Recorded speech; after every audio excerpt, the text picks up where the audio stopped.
गरुड़ पुराण में हमें मनुष्य के जीवन और मरण से संबंधित ऐसे कई रहस्यों के बारे में पढ़ने को मिलता है जिन्हें जानकर कोई भी व्यक्ति अपने जीवन की गति को सुधार सकता है। इस प्रस्तुति में आज हम जानेंगे कि मृत्यु के बाद जीवात्मा कितने दिनों तक घर में रहती हैं। हमारे धर्म शास्त्रों में इस संदर्भ में क्या क्या वर्णित किया गया है, वह सब हम आपको इस वीडियो के माध्यम से बताएंगे। आध्यात्मिक और धार्मिक ज्ञान वृद्धि हेतु चैनल को सब्सक्राइब करें। अधिक समय न लेते हुए आरंभ करते हैं।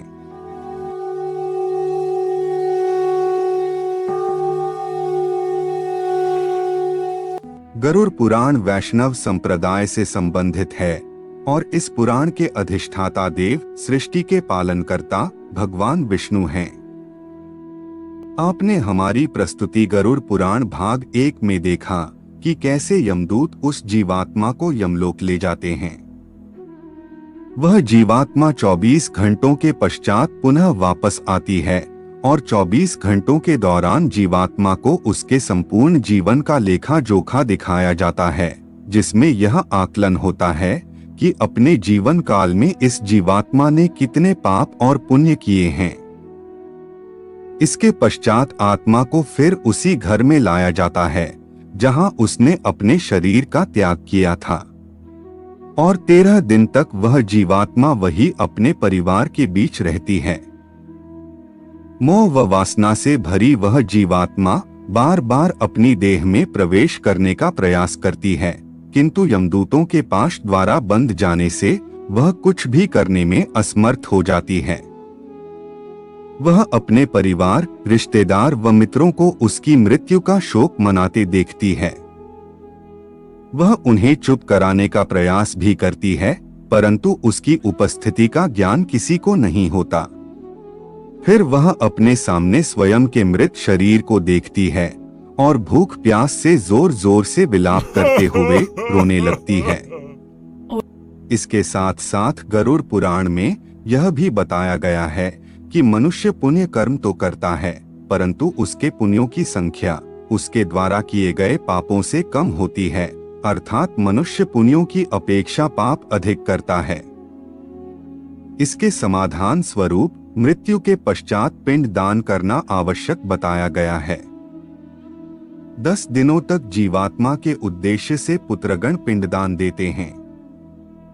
अगर मृतक का पिंडदान नहीं किया गया तो जीवात्मा अनंत काल तक भटकती रहती है और हजारों सालों तक पीड़ा व कष्ट भोगने के बाद अगला जन्म लेती है। प्रतिदिन दिए जाने वाले पिंड के 4 भाग हो जाते हैं। उसके 2 भाग से मृतक का शरीर बनता है, तीसरा भाग यमदूत ले लेते हैं और चौथा भाग मृतक को खाने के लिए मिलता है। 9 दिन रात में प्रेत पुनः शरीर युक्त हो जाता है। शरीर बन जाने पर 10वें पिंड से प्राणी को अत्यधिक भूख लगने के कारण आहार रूप में प्राप्त होता है। गरुड़ पुराण के अनुसार 10 दिन तक दिए जाने वाले पिंडदान में विधि, मंत्र, स्वधा, आवाहन और आशीर्वाद का प्रयोग नहीं होता, केवल नाम तथा गोत्र से पिंडदान दिया जाता है। मृतक का दाह संस्कार हो जाने के पश्चात पुनः शरीर उत्पन्न होता है। मृत व्यक्ति के जल जाने पर पिंडदान द्वारा उसे 1 हाथ लंबा शरीर प्राप्त होता है, जिसके द्वारा वह प्राणी यमलोक के मार्ग में अपने शुभ अशुभ कर्मों को भोगता है।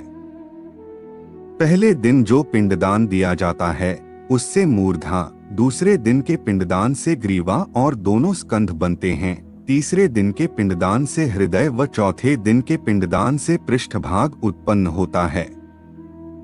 5वें दिन के पिंडदान से नाभि, 6ठे दिन के पिंडदान से कटिप्रदेश, 7वें दिन के पिंडदान से गुह्य भाग, 8वें दिन के पिंडदान से गुरु, 9वें दिन के पिंडदान से तालु व पैर और 10वें दिन के पिंडदान से क्षुधा की उत्पत्ति होती है। जीवात्मा शरीर प्राप्त करने के पश्चात भूख से पीड़ित होकर घर के द्वार पर रहता है। 10वें दिन जो पिंडदान होता है उसमें मृतक का प्रिय भोजन बनाकर देना चाहिए, क्योंकि शरीर निर्माण हो जाने पर मृतक को अत्यधिक भूख लगती है। प्रिय भोज्य पदार्थ के अतिरिक्त अन्य किसी भोजन का पिंड दान देने से उसकी भूख दूर नहीं होती। 11वें और 12वें दिन प्रेत भोजन करता है। मरे हुए स्त्री पुरुष दोनों के लिए प्रेत शब्द का उच्चारण करना चाहिए। उन दिनों दीप, अन्न, जल, वस्त्र जो कुछ भी दिया जाता है उसको प्रेत शब्द के द्वारा देना चाहिए, क्योंकि वह मृतक के लिए आनंददायक होता है। 13वें दिन पिंडज शरीर धारण करके भूख प्यास से पीड़ित वह प्रेत यमदूतों के द्वारा महापथ पर लाया जाता है और यहाँ से इसकी यमलोक की यात्रा आरंभ होती है। मनुष्य अपने कर्मों के कारण ही मृत्यु के पश्चात होने वाली यातनाओं को भोगता है। जो व्यक्ति जितना पापी होगा उसका अंतिम मार्ग उतना ही कठिन होता है, और वह जितना पुण्यकारी, निष्कपटी और भगवत प्रेमी होगा उसकी स्वर्ग की यात्रा उतनी ही सरल व सुखदायक होगी। इसलिए हमें यह ध्यान रखना चाहिए कि कर्मों का फल जीते जी ही नहीं अपितु मृत्यु के पश्चात भी भोगना होगा। आपके ज्ञान में वृद्धि करना व धर्म के प्रति आपकी जिज्ञासा को बढ़ाना है। अगर हमसे कोई त्रुटि रह गई हो तो हमें क्षमा करें। अब हमारी भेंट एक और नई ज्ञानवर्धक प्रस्तुति के साथ होगी। आज के लिए केवल इतना ही। जाने से पूर्व वीडियो को लाइक करें व चैनल को सब्सक्राइब अवश्य करें।